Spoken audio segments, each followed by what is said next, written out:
본선은 청항선이라고 해가지고 지금 현재 청항선은 부산에 저희 같은 배가 4척이 있습니다.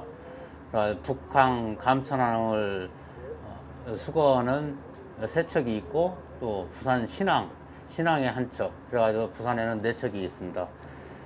그리고 저희 선박은 부산항에 항로상에 운항상에 부유 쓰레기를 수거하는 선박입니다. 장마철이라는 태풍 시즌에는 쓰레기가 양이 많다 보니까 한 번 나오면은 보통 많게는 한 5톤 한 번 수거하는데, 이제 중량이 나가는 그런 부유 쓰레기가 많이 있거든요. 그런데 한 5톤 정도, 많게는 하루에 이제 할 수 있는 양이 뭐 한 10톤. 신항 같은 경우는 이제 원목이라든가 갈대 이런 경우는 아주 많은 양, 태풍이 지났을 때는 한 20톤도 수거를 하고 있습니다. 사루 목고가 보통 평상시에도 이제 어느 정도 쓰레기가 있을 때는 한 1톤에서 2톤 정도, 그 정도 수거를 하고 있고, 좀 전에 말씀드린 대로 많게는 뭐 5톤씩 수거를 하고 있습니다. 목고 자체에 가득 차면은 배가 육상에 접안해서 이제 집화장으로 이동을 합니다. 카고 트럭으로 해서. 카고 트럭 이동하면 집화장에서 이제 위탁 처리 업체, 폐기물 업체에 의뢰해서 그쪽 폐기물체에서 처리를 하는 거죠. 이런 작은 선박을 떠나서 부산항은 우리나라 제1의 무역항이지 않습니까? 무역 화물선이 마비가 될 수 있는 상황이 될 수가 있습니다. 거대 컨테이너선이 부산항 입항 중에 로프 같은 부유물에 스크류가 걸리면 당장 배가 정지가 됩니다. 그럼 대형 사고가 일어나게 되겠죠. 그렇게 되면은 부산항 자체가 마비가 되는 거죠. 선박 운항에 가장 위험한 건 좀 전에 말씀드린 로프라든가, 그 외에도 이런 육상에서 기인해서 들어오는 원목, 나무 종류, 대형 냉장고도 심지어 있습니다. 그런 경우는 이제 운항 사고가 직결되기 때문에 상당히 위험하죠.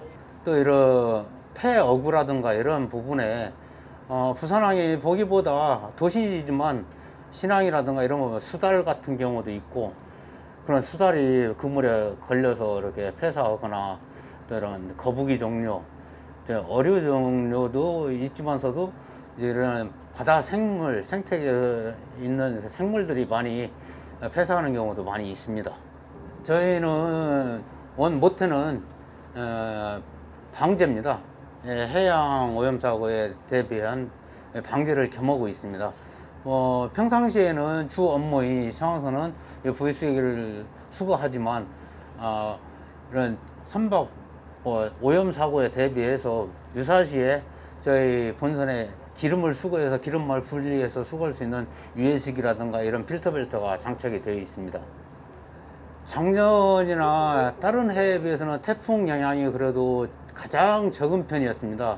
적은 편인데도 육상에서 기인해서 이제 장마철이라든가 이런 때는 어느 정도 양이 해도 재작년에 비해서는 그래도 조금 양이 덜했죠.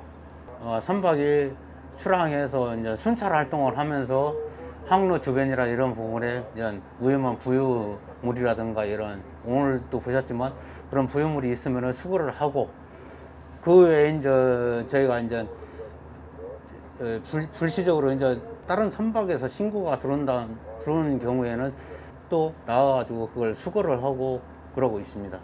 이런 장마철이나 태풍철, 그런 철 말고 이외에 이런 비수기 때도 이런 낚시 계획이라든가, 특히나 이제 육상에서 기이는 피트병, 비닐 봉지, 이런 종류가 제일 많이 차지하는 비중이죠. 지금 현재는 시민들의 이런 자발적인 협조 없이는 해양이 깨끗해질 수가 없습니다. 누구보다도 시민 협조가 상당히 필요한 시기입니다. 그리고 시민들의 이런 자발적인 참여 속에 바다가 깨끗해지고 풍요로워질 수 있다고 생각합니다.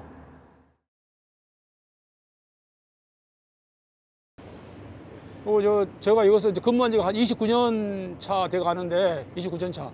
내가 이거 쭉 해본 결과, 이제 성수기, 비수기로 이렇게 나눠져요.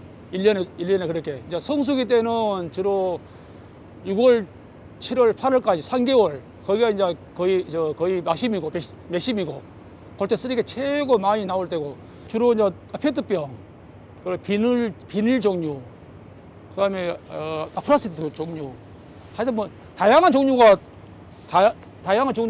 떠내려 오는데, 특히 태풍 오거나 비가 많이 왔을 때는 그 다음날 그 배가 출항해서 보면은 좀 사체 이런 게 좀 많이 떠밀려올 때가 많아요. 뭐 나무 토막 우리가 그 객거지보다 막 큰 나무 토막들도 내려오고, 뭐 돼지나 고양이, 가끔 소도 한 마리씩 떠들어오고, 해경이 배로 와가지고 사체는 잘 싣고 갑니다. 우리는 그런 거 안 해요. 우리가 주로 하는 건 이제 쓰레기만 전문적으로 하지, 뭐 고기 있는 것도 있으면은 시에서 또 처리할 때가 있습니다. 특히 이제 나무 종류, 원목, 그런 거 이제 이런 뭐 나무 똥가리는 통문기가 이렇게 차고 올라가는데, 가지 있는 거는 이제 콘베이가 안 되니까네 톱으로 가지 잘라내고, 그러니까 그게 이제 좀 힘들고, 뜰채는 주로 이제 뭐 우게 바다에 떠 있는 종류, 그럼 이건 뜰채로 건져 올리고, 나무 종류는 이제 요거 가지고 나무 가지고 핫가루 찍어 올려서 건져 올리고.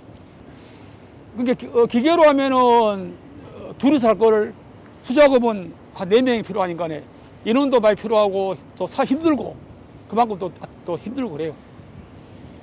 옛날에는 이거 없을 때는 이 배 정원이 원래 4명인데 저 5명 타갔다고. 한 명 키 잡고 4명이 이것을 이제 하니까네. 한 명은 이것도 또 티처리 이렇게 해줘야 되고. 지금 이거 이제 있으니까네 인원도 필요 없고, 일하기도 훨씬 쉽고, 빠르실 시간 안에 빨리 건져가지고 빨리 올 수도 있고. 그러니까 1시간에 작업할 거를 딱 수작업은 한 30시간 더 해야 되는 게네. 그게 이제 시간도 많이 걸리고 힘들고, 그리고 그 정도.